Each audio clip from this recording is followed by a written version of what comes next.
We've known this has been coming a long time. Yes, Old Trafford is getting old, but you can augment it, especially in a new stadium. You can go with everyone if you try, but there seems an attempt just to stamp a certain section of United out for no need, no reason. As plans accelerate for a new Trafford at the heart of an Ineos rebuild, ticket prices continue to soar, and questions regarding the future of working class supporters are intensifying. We're covering every little detail, alongside the improvements in Ruben Amorim's vision for a title-contending team, injuries, and much more. All on the latest episode of your Theatre of Red.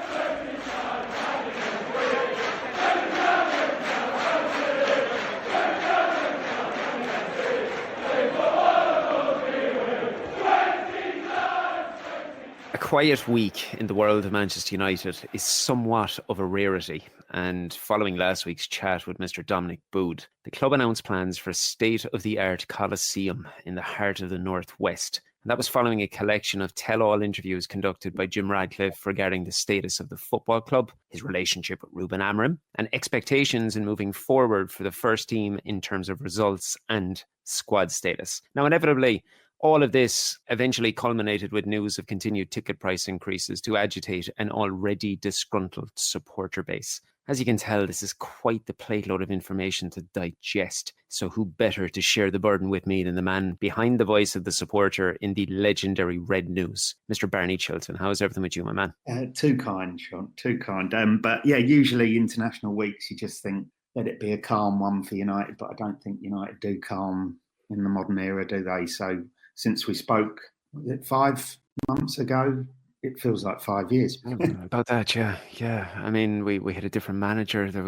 Everything was different, Following the news that the club plans to leave Old Trafford, this is after 115 years of association, for plans for this 100,000-seater new Trafford with a one-of-the-kind Trident-style appearance, which is going to be visible in Liverpool. Now, this new ground follows Jim Radcliffe's desire to develop a Wembley of the North to be constructed on the grounds adjacent to Old Trafford, with architect Lord Foster saying that it will take 5 years to build. Now, since then, Barney, we see that the UK government have highlighted their plans to crack on with the venue, as per the words of UK Secretary of State for Culture, Media and Sport, Lisa Nandy. On top of the emotional aspects associated with this news, the financial aspects obviously play a significant role in the development of this, what is being classed as an umbrella-style stadium that can apparently harvest solar energy and rainwater. We're looking at over £2 billion to construct, with Manchester United already in debt of over £1 billion,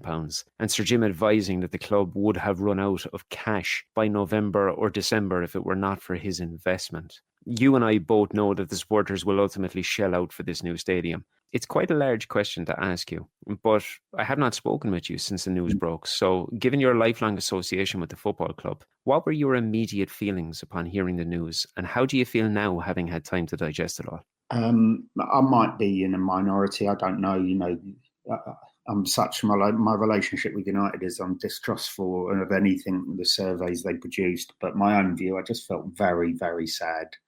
I suppose that's what a legacy fan, which they titled us after the European Super League, is now.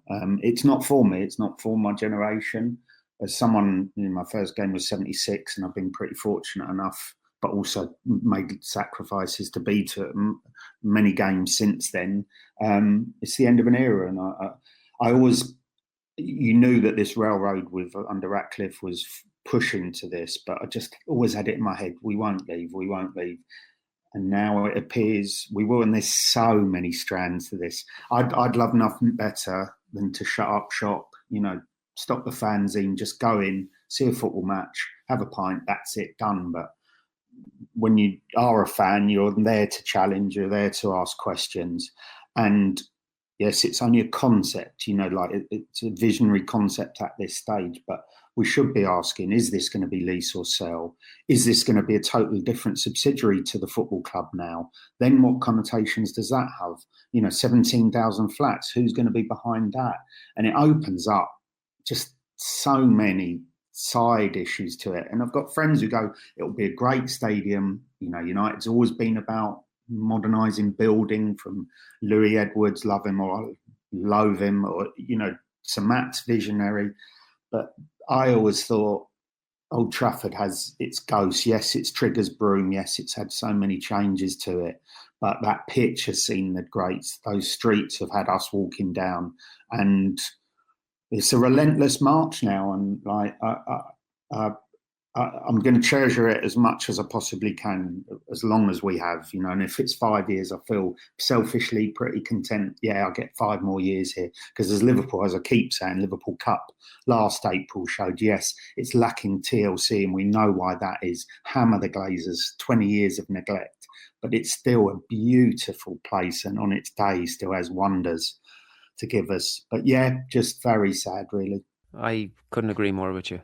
As I've said to many individuals that I've spoken to on this podcast, and individuals that I know outside of this world, just friends, family, I'm going there since 1989. I've been there for quite some time. My son is now 19 since February. He's been going since he's a toddler. Yes, there is areas that you look at and you think, this can't really exist in the world that we are in today. But it's ours. And even though there is areas that you do kind of shudder at when you look at, there is something special about it. I saw, Simon Lloyd. Yeah. He tweeted at one of the games just a picture of the floor. And he said he knew it was silly, but he was going to miss the floor when it was all gone. One thing that I actually pulled up just as you were speaking there, because it tied in with what you said at the very start. The whole thing is obviously split many opinions, but there's someone I engage with on socials. Her name is Uzma, an East Tier 2 regular. She stated that it doesn't look very Mancunian, that Manchester is grit, no nonsense and arrogance, and none of which is reflected in the design, and that it's not relatable to long-standing matchgoers, while also highlighting that showing it bathed in beautiful sunshine makes it feel as far removed from Manchester as it's possible to be. Did Uzma hit that nail on the head to you? Is that something that you can relate to? Well, I'm an outsider, obviously, but has always been taken in by Reds. I know so many from all around Manchester, and you think there's that. Getting back to the nitty gritty, the detail we need to find out is Duncan Quinton made the point in the mag a year ago. Where does the money end up from this? Who takes over the restaurants and the boulevards? If it's not going into Manchester, then what's the point of it? If the local community is ignored, Seb Coe said, we spoke to 1,200 people in a survey. He should have been meeting everyone, because for all of us going to Old Trafford for matches, it's the local community, it's the local fans that matter the most, and have got forgotten for many years in this. And unless you're including them, properly including them, then it's all utterly pointless. What is Old Trafford? What is Manchester United for? And we forgot those fundamentals. But as I say, it's for the generations that come next, that they will probably like the shiny newness of it. It will bring a wow factor. I'm not denying, but I do look at it, and I also think it's very Wembley. If you take away the tridents, the huge walkway, and I get his ambitions are to probably host gigs and maybe even rival for FA Cup semi-finals. But is it Manchester United? That we'll be arguing about over the next 5 years, I'm sure. I know. And, you touched on the future generations. I set about letting about maybe 24 to 38 hours pass. I wanted to see what individuals were making of this, and I wanted to see how mainstream media publicized it. And then what I did was I sought out doing my little nitty-gritty journalistic work that I do, got a catchment range, and I spoke to everybody from teenagers all the way up to 70 and 80 years of age. My son's words, I've already referenced them, and I'm going to do so again. And he focused on the fact that while he knows it's going to upset many people, it's looking at bringing us into modern times alongside all these modern stadiums. It's something that I can't get my head around because I'm more so fixated on the old. I do think it's going to be a generational thing, and that's the largest factor to take into this. I know that the emphasis is placed on the value and the worth for the wider areas you've said with this regeneration project. And ultimately, at the end of the day, Barney, I'm a socialist. So if we can help to put food on working class families' plates, then I am front and centre for all of that. However, following older news of ticket price hikes to £66 with the removal of concessions, we now see a further increase in season ticket renewals with evidence that while Ruben Amorim's side are showing signs of profiting on the football field, the humble supporter is the one who is ultimately going to take it in the neck to fund these billion-pound deals. When we focus on the rising cost of watching a game of football inside what will be the UK's biggest stadium. How do you stomach the overall meaning behind the continued battering of an already withered supporter base? Well, I'm disgusted. It's very hard because, like, I take things too personally, you know. But I've found this season personally really hard on the amount of things happening to mates, to families, to communities, to generations. You know, the 66 was abhorrent, and the bluff that Ratcliffe issued in the interview. Some of that interview was good, some of it was okay. We've had owners not speak to us for 20 years, but there was a lot that was highly debatable, reading JP's, you know, piece, but also the 66 was totally, you know, bluster, and billionaires doing billionaire things. But we've known this has been coming a long time. Yes, Old Trafford is getting old. Yes, we've been saying for donkey's years, we've got to get youth in, but you can augment it, especially in a new stadium. You can go with everyone if you try, but there seems an attempt just to stamp a certain section of United out for no need, no reason. It sticks in the throat, you know, the money that was given Ten Hag, the Ashworth debacle. Let alone let's touch upon the Glazers and the dividends, that if you're making small attempts to recoup money, hitting the hardest people, and there's a misconception that our APs, you know, have money. They don't. The heartbreaking emails in the last couple of days that I've had from people, you don't need to do this. And sometimes I look at United and think, what are you doing? You know, from going back years, that's why we do a fanzine. But I don't want to do it. My natural default, I just want to talk football with you. I just want to talk about Amorim, hopefully the change in happening. But unfortunately, it's this deluge of crap put upon normal fans. They're not militant. They just want to see their club. What are you doing? What I just cannot understand. And no warning given. That my mum fought for years to make this a 50%. And we could argue that some people, you know, I'm all right, Jack, or it should be 25%. But you don't do it overnight. You don't give advance, you know, no warning in advance. And you certainly talk to the people who've given you decades. You know, they've given their lives to support United. To suddenly say, right, in 6 weeks, we want, you know, hikes of 60, 70%. And United trying to shift it as a 5% rise when we could debate whether any rise is applicable at the moment as it is. So the people up the top, I've always, you know, needed a head shower from. That United is so imbalanced to the very core of its support, has always baffled me, that they can talk fan engagement, but no one actually listens to what the majority are saying. And it's just heartbreaking. And I've really found it hard this season. Some people might laugh at that. I'm sorry. No. If anyone's laughing at that, then they're listening to the wrong podcast, because this is episode 43.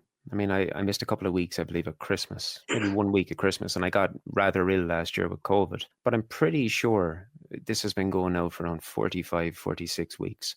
And I have regularly said that I would love nothing more than to be able to sit down and to just talk about football for 30 to 40 minutes. And yet we can't, because not even on a weekly basis anymore, Barney. It's on a daily basis. There's something absurd breaking that really just doesn't belong anywhere near football. And I know Manchester United is just a cash cow, not only for the Glazers to pull their dividends out for close to 2 decades, but it's a cash cow for mainstream media to generate clickbait. It's always been the way. One thing that you've touched on there with the supporters, and I do think of all of these interviews, the 4 interviews that Sir Jim gave across, was it 2 weeks ago, a week and a half ago, I found it quite tone deaf, really, I think is the best way of putting it, when he started labelling what he felt a true supporter was. You know, and this is something that really manifested out to individuals that I know who are still season ticket holders, that genuinely felt with the new system, not being able, we'll say like with transferable tickets, and not being able to utilize your ticket in such a way, we'll say with Irish supporting season ticket holders who cannot get over with the regularity that Sir Jim is suggesting that you should be able to do. There's now this genuine concern that they're going to lose their season tickets. Like, I had a season ticket for years and I handed it back when the Americans came. And that was just point of principle.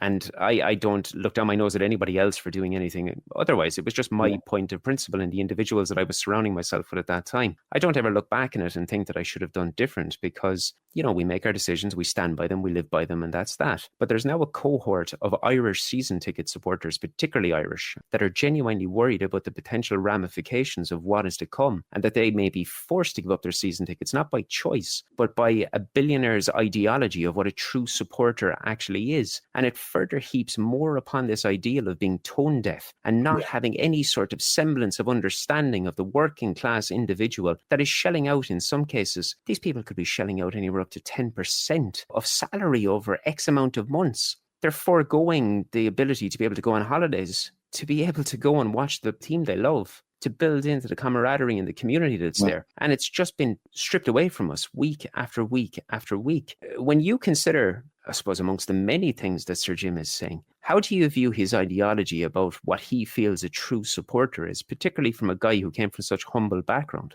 We'll never trust a suit. It's always been my mantra, like they've got this view that they're custodians, but the likes of Kenyans, they come and go, so don't be lecturing us. But since his, I'm glad he did the interview with Andy Mitten, because he said aloud what he was saying in private about the Fulham thing. So that was an instant, not just a turn off, but I just thought, that says it's just a different stratosphere, surrounded by clueless. How many people are actually pulling up on this? The tone for a while now has been threatening about what is your own season ticket. We used to consider it, it's my season ticket. Who shall I pass it on if I'm not there? Someone from the family, and the whole methodology at United has been, I tread carefully here, hopefully no ulterior motives, that they just want rid of us. They really do think, even more so probably, that 100,000 Old Trafford full of people, I maintain, who will go Friday night and see, they'll come over from all over the world on operated tours, Premier League razzmatazz tours. They'll go Newcastle on a Friday, they'll go Everton or Liverpool on a Saturday, and they'll go Old Trafford on a Sunday, and there'll be hundreds and hundreds. And Premier League clubs, not just United, are going, we can bust a gut now, this is what it is. But foolish, long-term folly to think that you disregard the people who are there week in, week out at the expense of people who, as we know, if we're playing shit, they boo us off. If we're playing crap, you struggle to get rid of an Ipswich on a Wednesday night with TV times turning as it is. The narrative or the attitude towards season ticket holders has been really off for a while, and the pace of it, as we mentioned a few times, is speeding up. And it's like, we know why it's happening and we know what the end result is, but not only is it brutally sad, I think it's short-termism, because we know we're not a supermarket, we know all this, but what other entertainment industry would treat you like this?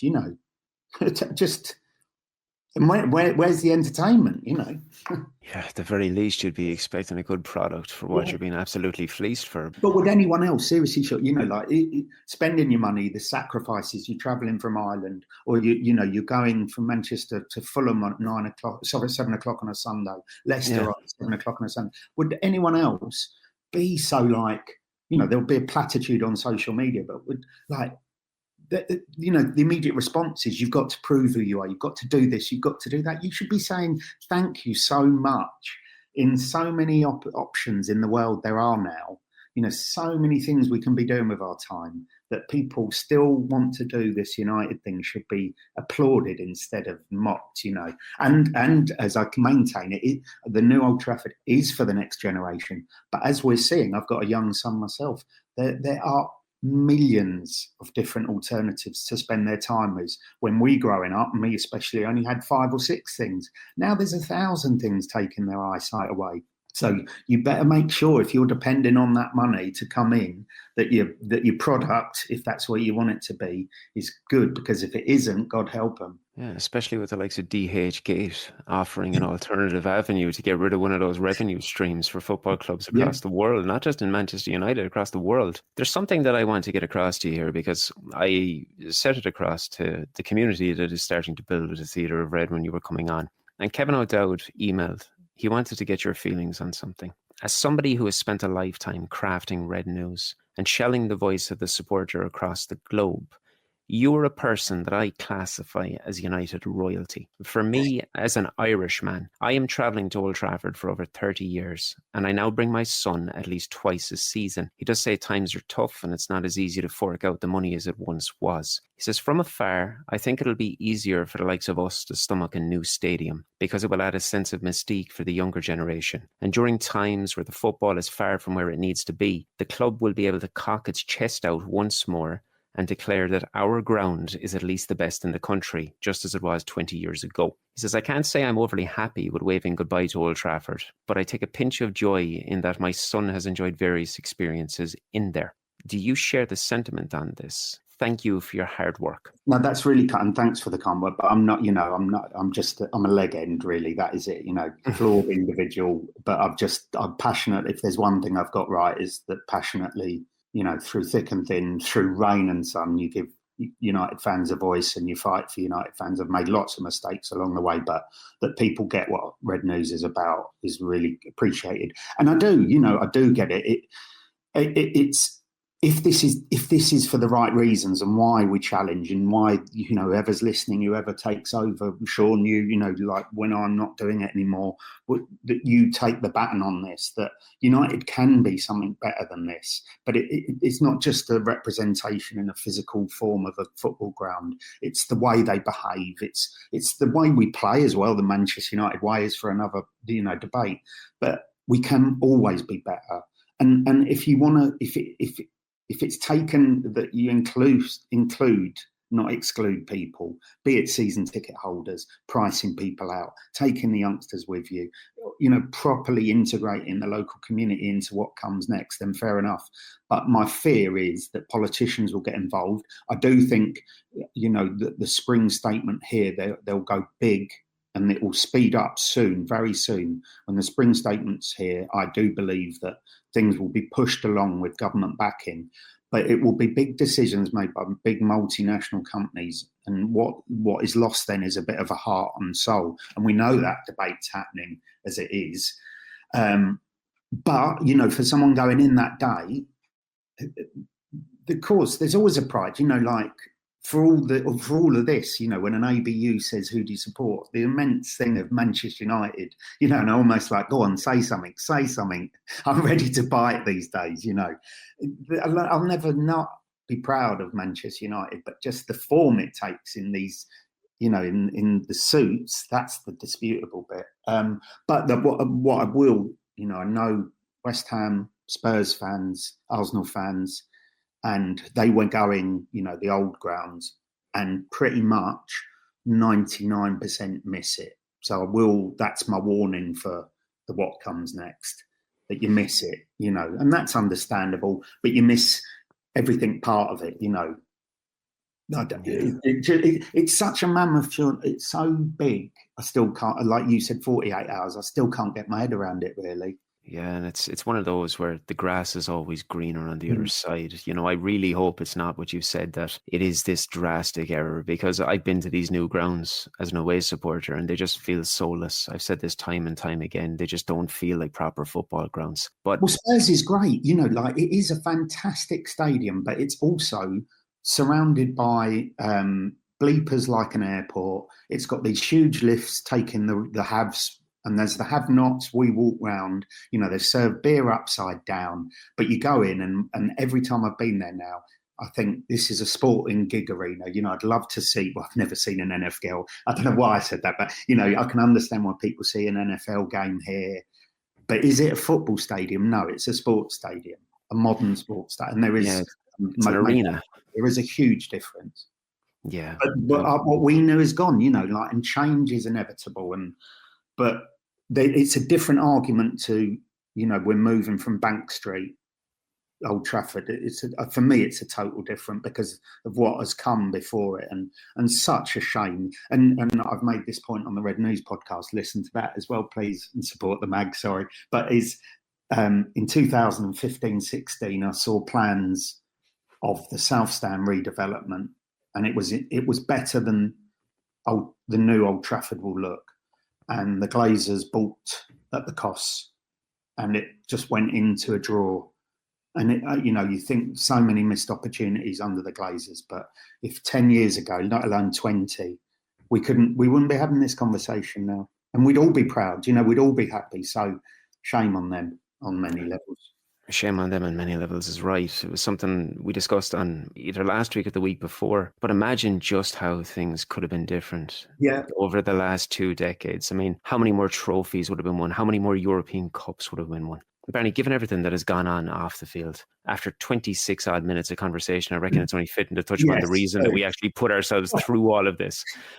Ruben Amorim has had his critics since arriving in Manchester, and his refusal to move away from his trusted three at the back has frustrated many when considering his inability to adapt to his squad's capabilities. However, I like to look at it just like a fine wine, because performances are slowly starting to improve, albeit there is much more room for progression. But with only 4 defeats coming since the turn of the year, and one of those was on penalties, we are fresh off the back of consecutive wins, with 7 goals scored, progression in the Europa League, and another comprehensive victory against Leicester City amidst another injury crisis. Are you on the side of the fence that believes in the green shoots we are witnessing in 2025 on the field? Yes, but there is a huge wobble ahead, I think, not Europa-wise. So I think we have to bear the brunt that this side, I don't think, is then capable like a switch. Oh, it's all good again.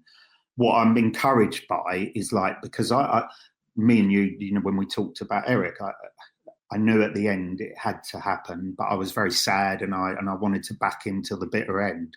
So I've tried not to wobble on Amorim. I think any talk has been pretty ridiculous. You can't go into this with all that's happened with a naivety like, oh, let's swap it all again. But there were wobbles, after maybe Palace and Fulham at home. I think, does it have to be like the 3 at the back? So it was, a little bit of mental, and it's not been pretty and it's not been good. And we've written off a season, like maybe if he'd come in the summer. But then recently, as Arsenal, you don't think that there's 3 at the back anymore. And you can see where it's working, and you can see, if we did get actual better, and Dorgu's been a massive improvement, and he's only young himself. And I'm I'm really, really impressed with Yoro. And there's so many kids coming through that have potential that you think, if it could be unlocked, but it's going to take a lot of time. And we've got to, will we have the patience is the inevitable up in the air always. There will be wobbles ahead. I was thinking this last night, what are we ready as Reds? Unless, if we scab the Europa League, it's a game changer for Champions League and the money that could then produce for signings. But if we don't, worst case, what are we ready to accept for next season? What would we say is the bare minimum? And it was an interesting one, because I thought you've got to say that we've got to qualify for Europe next season. And this league isn't a very good one. So that's, look at the league table. And I think with a bit of fine tuning and a bit more luck, we've done all right in the transfer market last time, that maybe we could make top 4. And then, momentum builds. But there's still, I still think there's, sorry, people, but I think there's a couple of kicks in the bollocks to come this season. It's highly possible. It is highly possible. Now, a lot of people, they know a certain extent of Amorim's career. And when he arrived at Sporting from Braga, he arrived in March. So it was even later than he arrived in the Northwest. And Sporting finished 4th. And for them, that was an absolute disaster. But in that season, I believe they scored something like 47 goals domestically. And then when you consider that with his last season, 23-24, and his side hit something like 96 goals. It's very much about patience with him. Yeah. It's about patience, understanding, and backing. Giving him the correct players. Because as you said, Patrick Dorgu is just one alongside Aidan Heaven, who was only a youngster who's come in. And already you can see the benefit of them, can't you? Because they already fit that system. They will have, the downs inevitably. But if we can get carried away thinking what, if you're in Heaven, imagine that in 3-4 years' time as a base. And there's a reader, Stu, who goes over to see Sporting, and he's brought a few Sporting fans over, and a couple spoke with me. And it's like, and they gave me a lot of hope. They said, you've just got this is familiar. And who else, who could have come in End of November, 9 games in December, and sorted that mess out. Yeah, you could have stuck with Rude for a little bit, but ultimately we know where this squad, what its heights are, and it's not very high at the moment. But they've given me a lot of faith. Just dig in, and we're doing a lot of that recently. So, but wouldn't it be nice if we could end the season even on small highs? Would be lovely. Oh, it'd be absolutely fantastic. And I know the differentials between Portuguese and English football are quite large because you have your three big teams in Portuguese football. But I've spoken with many Sporting fans as well. And I referenced that season where he came in March and they finished fourth. The general consensus among the Sporting fan base was we have a couple of years of growth and backing him. He only went and won the Portuguese First Division, the very next year. So the man is capable of miracles. And I do believe central to much of that success we have seen has been the continued performances of Bruno Fernandes, with numerous game-winning contributions and moments where he appears to be single-handedly carrying this side through the trenches. Now, Barney, when you consider the type of scathing criticism that we see coming from the likes of Roy Keane, and the nature of a sense of divide that surfaces in subsections of the supporter base, for me, it just doesn't bear thinking what sort of a situation we'd be in without him. Well, where do you stand on Bruno and his work for Ruben Amorim and this team in this rebuild? We'll plug the mag. There's a great article in the next mag by someone writing on this very subject. On Amorim, what a suave bastard. Can you imagine if he did, look how cool he is. Wouldn't that be great? We've had a few ugly like me managers in the dugout, but if he does it. But Bruno, I can sort of see Roy, Roy's relationship with United is very complicated, isn't it? So I'd love to have the opportunity to actually sit down and how he feels, because you're bound to, with the way it ended, have a little bit niggering resentment, that always runs deep into you. For me, Bruno's been absolutely phenomenal the last 2 months. Let alone the whole thing. And his stats are just incredible. The only thing I always wanted was against the likes of Southampton is he drags the team. It's not just like Bruno goal, Bruno assist. It's like he runs the show. But maybe Bruno isn't a run the show, he run his legs off, but he isn't a run the show, having the ball more than any other player, if that makes sense. So sometimes you just then think you just sit back and enjoy what he is and understand, I do still would rather someone else was captain. But the last 2 months have shown who else is there? Who else but Bruno? And like the regular thing on Twitter, Bruno was Bruno. And you just think, how shit would the last 5 years have been without him? It's unthinkable, terrible as they have been. He's just been phenomenal. And I think they're even surely his detractors, if you put him in any other top side, he would be exceptional, even more levels up. So let's see, when United are better. But Nick Sellers made the point, he's not getting any younger. So also fair play if his ambitions are to see this project out to the bitter end. But he's that good, isn't he going to want more if it stagnates again? But let's not hope. God, I hope we don't go down that route, because it's interesting, isn't it? Because you have seen other players in the past. We know that he has approached the club about their ambitions, and he's got a manager he likes and gels with. But Bruno deserves, more in this era, I'd say. So let's hope he does, but let's hope it's here. Outside of all of the contentious conversations about captaincy and petulance, his goals have been like gold, especially when you're considering the struggles in the final third with Rasmus Højlund and Joshua Zirkzee during a rather traumatic period throughout the season. That said, Zirkzee has converted many naysayers with his performances over the last 4 or 5 weeks. And with Højlund netting that beauty against Leicester, following a brace of assists in the Europa League against Sociedad, Amorim's trust and his faith in the pair appear to be starting to pay some bit of dividends. I feel like I've been fighting Rasmus Højlund's corners since he arrived in Manchester. That's given the club's naivety in not bringing an experienced striker alongside with him. I have felt that he has all the tools and the capabilities to be a class act at the club if he's given a genuine fighting chance from his teammates. We've seen fresh reports suggesting that he may be one of the many bodies to leave Old Trafford in the summer, although I have spoken to individuals close to the club and I do very much doubt that. given the fact that there was, first and foremost, if you look at it from a financial perspective, they're pretty much guaranteed not to recoup the money that they have spent on him. But also, he's so young, and with the potential for what he has, all you have to do is look back in the second half of last season to see what he can deliver when he's given the proper service. I want to know, how are you feeling about Højlund ahead of a trip to Forest in April? Is he someone that you're very concerned about, or are you seeing green shoots with him? The bigger thing, you've just, solved it there. The experienced striker, so he hasn't got the weight of this pressure that can suffocate players. It's criminal that United didn't buy someone experienced there 18 months ago, 12 months ago, 6 months ago, 2 months ago. So that's just, it's put on so much more responsibility on him than he can probably handle. Xerxes, I've lost faith with him for about 30 minutes, but I have been banging Xerxes' drum.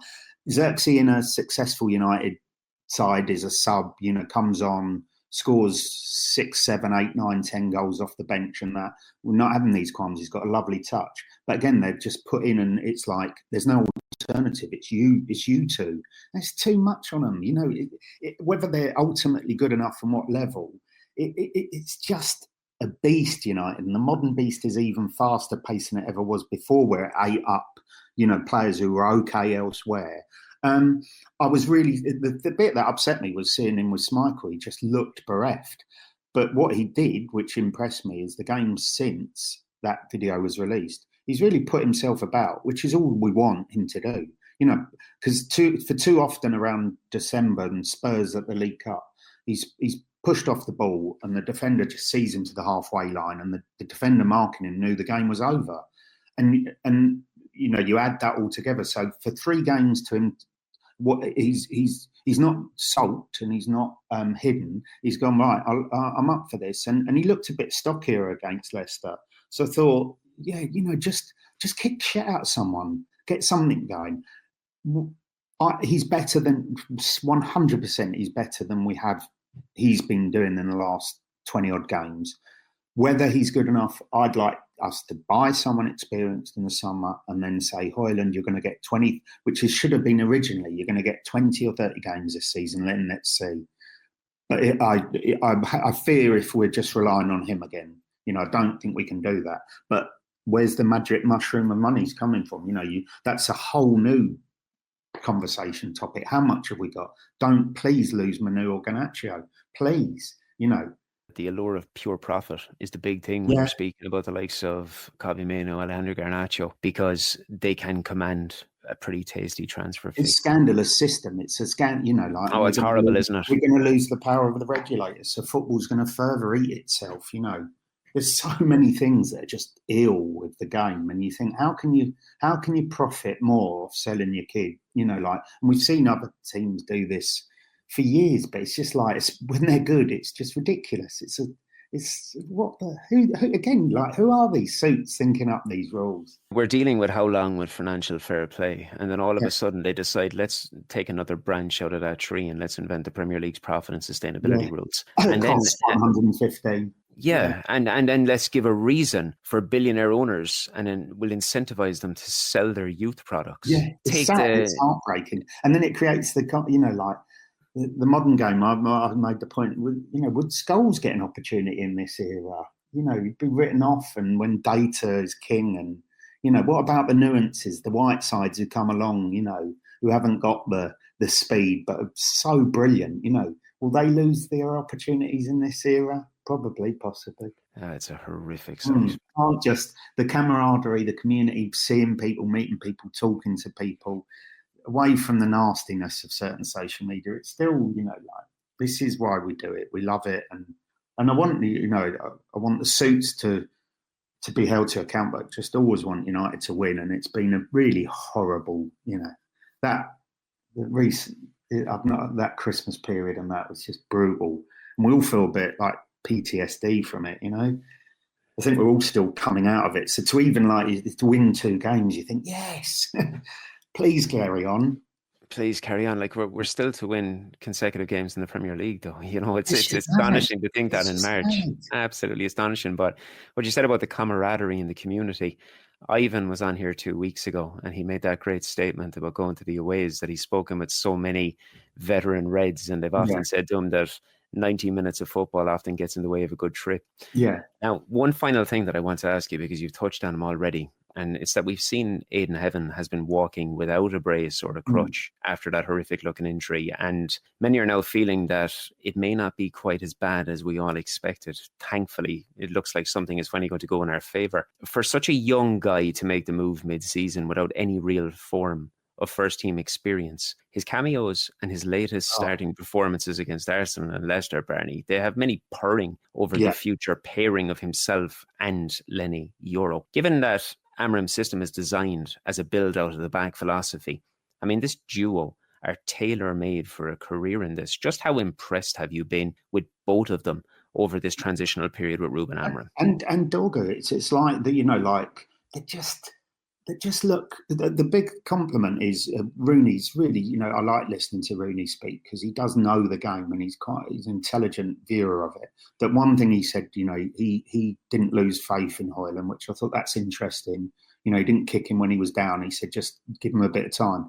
And he said that Heaven, like a lot of us been saying, it looks like he's been a Manchester United player for years. And I think then he added something along the lines of, you don't always get that all the time, and we know that all too well. The thing is whether the injuries and that, I'd like Heaven taken out of it a little bit now. Like he's had hopefully not a very serious injury, but it's all a lot to take in. So sometimes you just need a little bit of settling down again, like Yoro had. Like in a way, the injury helped him at the start of the season maybe to just get used to the surroundings, get to know everyone, and then he comes in and it's like, right, then he's off. So it's a natural reaction to get giddy and carried away by the kids, but it's also like, right, then there needs a time when they need resting, like Fergie used to do with gigs, and then there's a time to say go for it. Don't be worried about playing them if we got to Europa semis or finals, but just handle the minutes well. And that's wouldn't it be nice, like if the injured players all are back and there's no more like, that thing of we feel cursed that the rest of the season could go off. I know this is stupid for even saying it, but like for the rest of the season, we have an almost full squad. I mean, I would genuinely get excited if we were going into a game and we were only looking at maybe one or two injuries. But for as long as I can remember, it just seems like we have up to 10 first-team players on long-term absentee lists for so long. Mason Mount didn't get off the bench against Leicester. Yet I led out in my opening paragraph with the review of the game about a game where Mason Mount has finally returned to the first team selection, because this is the sort of stuff that excites us, and that's how bad things are at the moment. But it's like with Ten Hag had, there were many faults, obviously, in the signings, but he never had a full hand with the injuries. And, for everyone who was saying, what is it Ten Hag doing in the training? Clearly it's happening again. So there's just been either something, bigger has been going on, or we've just been bloody cursed. Do you know, it's not the most outrageous thing in the world to think we've been cursed, because it's been happening for so long. Even David De Gea said it before. Now, I'd normally dive into score predictions and expectations ahead of the weekend, but as we've already alluded to, the internationals have stolen our joy. So as we wind down towards a trip to Forest on April 1st, how can our listeners get involved with Red News, and what have you got coming up over the coming weeks and months? So I'm looking forward to Forest because my good mate Steve, people know, he's not at work, so we're having a nice afternoon in Forest before hopefully seeing us win. We've got a new mag coming out for City, and then we've got the campaign starting in exactly a month, where if we get 425 subscribers, we can carry on for a season. It doesn't sound much, but for us, it's an important landmark to achieve. And by supporting the mag PDF or print, whatever rocks your boat app, you are preserving a little bit of fan culture. You won't always agree. I do not always agree, but you're helping keep something pretty unique in a world where it is multinationals and it is big companies. And even in, football voices are run by companies. We've got no backers, just fans and the readers who write for it. And get involved.